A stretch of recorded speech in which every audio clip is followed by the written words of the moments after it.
Hola artista, comprar un piso ocupado puede parecer una absoluta locura, pero en este vídeo te voy a explicar cómo puede convertirse en una gran oportunidad y cuándo no deberías ni planteártelo. Yo compré uno por 111.000 euros, que hoy vale más de 200.000. Vamos a ver qué es realmente la ocupación, qué dicen los datos y cómo se analizan estas operaciones, porque este problema genera miedo y el miedo reduce la oferta y eso es lo que hace subir los precios. Además, quiero compartir cómo lo hice yo, el paso a paso, y así verás quién sale ganando y quién sale perdiendo. Lo primero que hay que entender es por qué este tema genera tanto ruido. La vivienda es un bien básico. Todos hemos comprado o alquilado alguna vez. Todo el mundo tiene una opinión y en cualquier caso extremo se convierte rápidamente en un titular. Eso provoca dos cosas: una percepción social muy distorsionada y un debate completamente emocional. Hay quien piensa que la ocupación es un problema masivo y hay quien dice que no existe. Ojo, que en mi opinión no debería existir ni un solo caso de ocupación. La realidad, como casi siempre, está en el medio.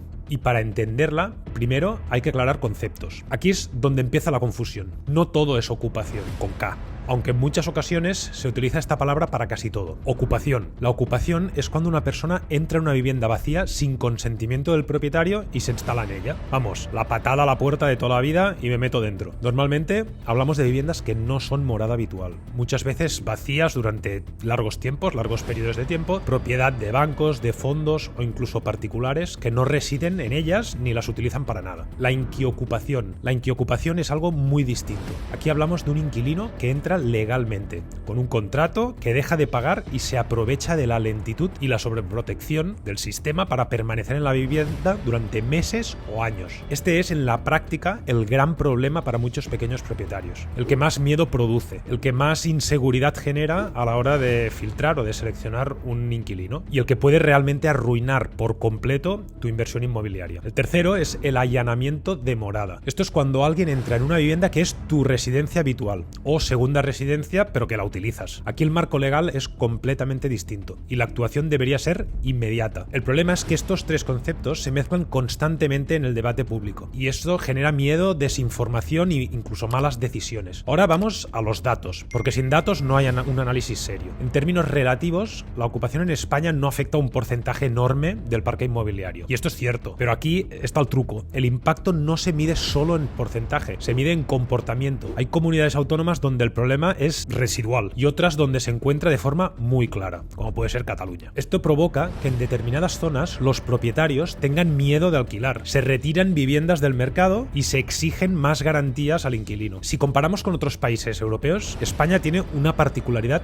muy clara. Esta es la inseguridad jurídica que se percibe desde el lado del propietario. No es solo cuánto tarda un proceso, es la incertidumbre. Y la incertidumbre es veneno para cualquier mercado. Para entender por qué la ocupación genera tanta inseguridad en España, es clave compararla con lo que ocurre en otros países europeos. Porque el problema no es solo si hay ocupación o no, sino qué rápido y con qué contundencia responde el sistema. En España, según datos recopilados por Idealista y el Consejo General del Poder Judicial, el tiempo medio para desalojar a un ocupa llegó a 18,1 meses, es decir, más de un año y medio. El allanamiento de morada está penado con entre 6 meses y 2 años de prisión, o hasta 4 años si hay violencia. Pero la usurpación de una vivienda vacía se sanciona generalmente con multas económicas, lo que reduce mucho el efecto disuasorio. Además, la nueva ley de vivienda puede suponer una ralentización adicional en la recuperación de los inmuebles por parte de los propietarios. Y ya no hablamos de la prolongación año tras año, desde el 2020 hasta el 2026, de la imposibilidad de desahuciar a un inquilino que no paga y se declara vulnerable. En cambio, en otros países, como por ejemplo Francia, el enfoque es completamente distinto. Si el propietario denuncia dentro de las primeras 48 horas, la policía puede desalojar de forma inmediata, sin necesidad de orden judicial. Incluso pasado ese periodo, el procedimiento sigue siendo rápido. La ocupación se considera un acto ilegal grave, con penas de hasta 3 años de prisión y multas que pueden alcanzar incluso los 45.000 euros. En Alemania, el desalojo puede ejecutarse en 24 horas. La ocupación conlleva hasta 1 año de prisión o 2 años si hay violencia, además de multas económicas. Aquí el mensaje es clarísimo: la ocupación ilegal no se tolera. Otro ejemplo: en el Reino Unido, la policía puede intervenir incluso sin autorización judicial si existen indicios suficientes. Las penas pueden llegar a 51 semanas de cárcel y multas de hasta 5.700 euros. El propietario puede iniciar el proceso mediante una orden de posesión interna y la encarcelación puede producirse tras solo 24 horas. Para terminar, en Italia, tras la denuncia del propietario, se activa un juicio rápido y la policía puede intervenir. Las penas por ocupación alcanzan hasta los 2 años de prisión y multas de entre 100 y 1.000 euros, que incluso pueden aumentar en caso de violencia o uso de armas. La conclusión es que cuando comparas España con su entorno europeo, la diferencia no está en que aquí haya más ocupación, sino en el tiempo, la incertidumbre y la respuesta del sistema. Y esta inseguridad jurídica es la que explica por qué muchos propietarios prefieren no alquilar, vender el piso o exigir descuentos extremos cuando compran un piso con problemas. Aquí viene una de las partes más importantes de lo que quiero contar. Cuando un propietario siente inseguridad jurídica, recorre este camino. Primero, no alquila. Segundo, los más valientes sí que alquilan, pero suben el precio para cubrir el riesgo percibido. Y tercero, invierte menos en mantenimiento y en rehabilitación de sus inmuebles. ¿Quién paga el coste de todo esto? No es el inversor profesional, porque el inversor profesional analiza escenarios y exige descuentos. El que paga el pato en estas situaciones es el inquilino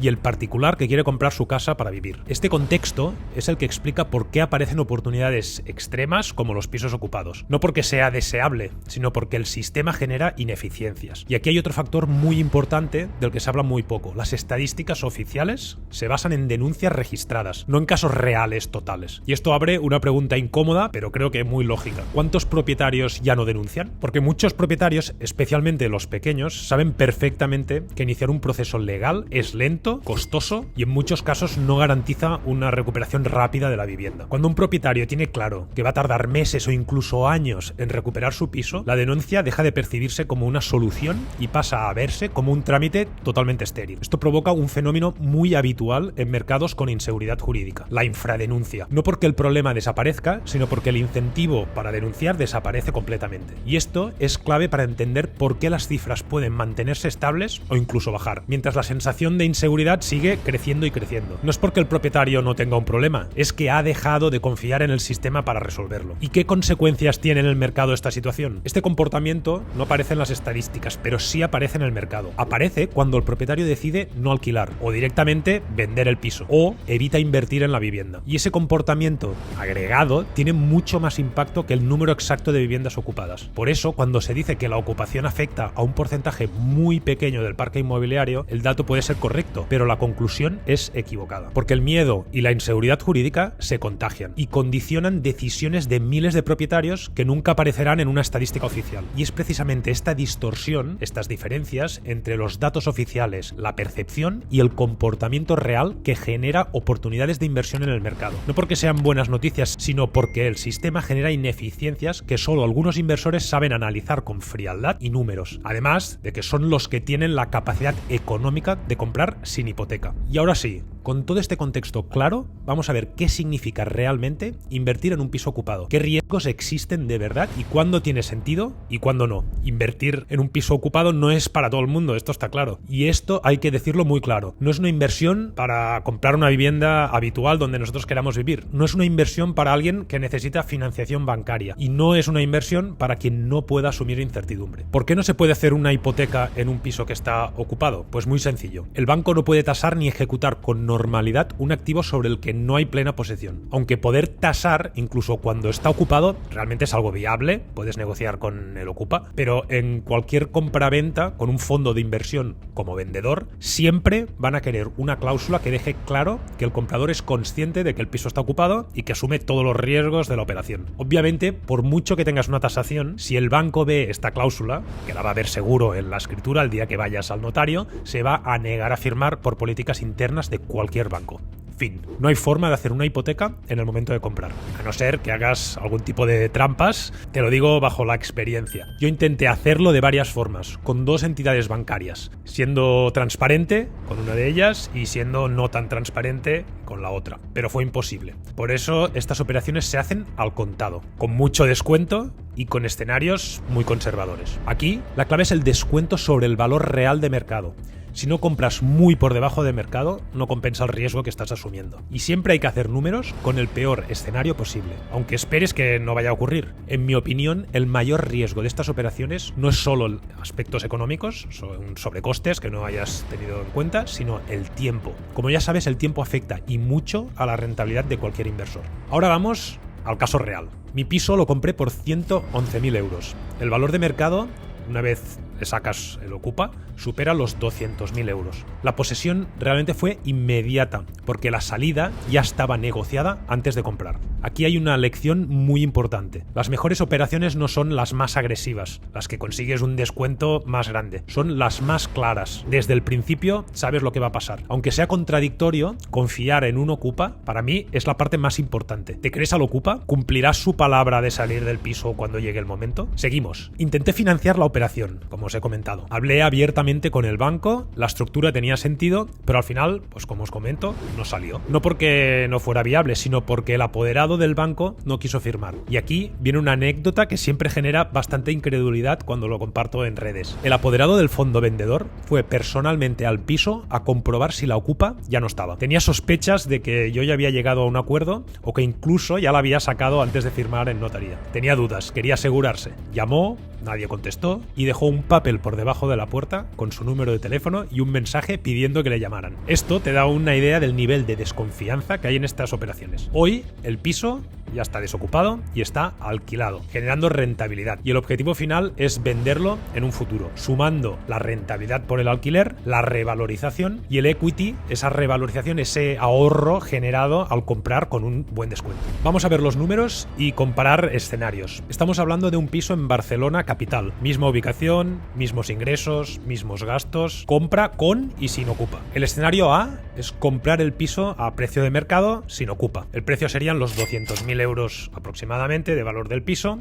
el ITP del 10%, que serían 20.000 euros, unos gastos de compra aproximados de 2.000 euros, por lo tanto, total invertido 222.000 euros. Los ingresos, si lo alquilas en tradicional, 900 euros al mes, que son 10.800 euros al año. Si lo alquilas por habitaciones, serían aproximadamente unos 1.500 euros, unos 18.000 euros al año. Gastos, los gastos de mantenimiento, impuestos, etcétera, aproximados, unos 3.000 euros al año. El cash flow que te quedaría serían 7.800 euros en tradicional y 15.000 en habitacional. Vamos a las rentabilidades. En tradicional, 3,5% y en habitaciones, 6,8%. Todo esto neto antes de impuestos. Vamos al escenario B. Compramos el mismo inmueble, mismas características, misma ubicación, etcétera, pero con Ocupa, el caso real que nos trae. Precio, 111.000 en lugar de los 200.000 en el caso anterior. ITP, 10%, 11.100 euros. Otros gastos de compra, 12.000 euros. Total invertido, 134.100 euros. Los ingresos, los mismos. Los gastos, los mismos. El piso va a ingresar y a gastar exactamente lo mismo que en el primer escenario. Rentabilidades, tradicional, 5,8%, habitaciones, 11,2%. La diferencia no está en el alquiler, está en el precio de entrada. Además, aquí hay que sumar el equity generado en la compra, gracias al descuento. Hasta ahora, la comparación la he hecho comprando al contado. Si lo puedes refinanciar, una vez tienes la posesión, si utilizas una hipoteca, por ejemplo, al 70% o al 80%, los números serían todavía mejor. En este punto toca analizar la balanza entre el riesgo y el beneficio que supone pues comprar con Ocupa o sin Ocupa. La compra a precio de mercado sin Ocupa obviamente es más cómoda, es financiable, pues necesitas menos inversión inicial, pero con una rentabilidad mucho más justa y el margen de error mucho más pequeño. En cambio, si compras con un Ocupa, obviamente esta operación va a ser más compleja, no va a ser financiable al principio, necesitas todo el capital de entrada, pero con un descuento que paga el riesgo por adelantado. No es ideología, no hay emociones, es matemática. Antes de terminar, quiero volver a los datos. Ejemplos reales con números de idealista. Cuando miras los datos de pisos en venta, entiendes hasta qué punto la ocupación ya está afectando el mercado. En Barcelona hay 12.000 pisos en venta y más de 500 ya salen anunciados en idealista como ocupados. Esto es algo más del 4%. En Girona, otra capital de provincia, 758 pisos anunciados, de los cuales 91 están ocupados. Esto es un 12%. Hospitalet de Llobregat, casi 1 de cada 5 pisos que están publicados están ocupados. 283 pisos ocupados de un total de 1.596 inmuebles. Y finalmente, en Salt, al lado, tocando a Girona. El reino de la ocupación. Casi el 25% de los pisos. 52 pisos ocupados de un total de 224 puestos en Idealista a la venta. Cuando un mercado llega a estos niveles, el comprador particular que quiere su vivienda habitual prácticamente desaparece. No puede asumir ese riesgo, ni esa incertidumbre, ni este tipo de operaciones. Pero el impacto no se queda solo en la compra, también afecta directamente al alquiler. El inversor que compra para después alquilar sabe que esta es una zona con una tasa de ocupación muy alta y ese riesgo no se elimina, se repercute en el precio. Más riesgo significa alquileres más caros, más exigencias y menos margen para el inquilino. El resultado es claro, menos acceso a la propiedad y un mercado de alquiler cada vez más tensionado. Ni por ideología, por pura reacción del mercado ante un riesgo estructural que parece que nadie quiere solventar. Invertir en pisos ocupados no es ni bueno ni malo por definición, es una consecuencia de cómo funciona el sistema. El inversor profesional puede analizarlo y convertirlo en una oportunidad. El particular y el inquilino no tienen esa capacidad y acaban pagando el coste. Si no entendemos esto, seguiremos atacando a los síntomas y no al problema real. Así que mi mensaje es, en un mercado cada vez más competitivo, en el que cada vez cuesta más encontrar buenas oportunidades y buenos descuentos, invertir en pisos ocupados, si tienes los conocimientos y la experiencia necesaria y el capital, es una buena opción para los próximos años. Si te ha resultado útil este análisis, si te interesa entender el mercado inmobiliario con datos, números y experiencia real, suscríbete al canal. Y si quieres aprender cómo los inversores actuales utilizan la inteligencia artificial y las automatizaciones en su día a día para encontrar, analizar y gestionar inmuebles, te presento Propia, una comunidad con más de 300 miembros del sector inmobiliario que ya están compartiendo sus casos de uso de real estate. Te dejo el enlace en la descripción de este vídeo. Hasta luego.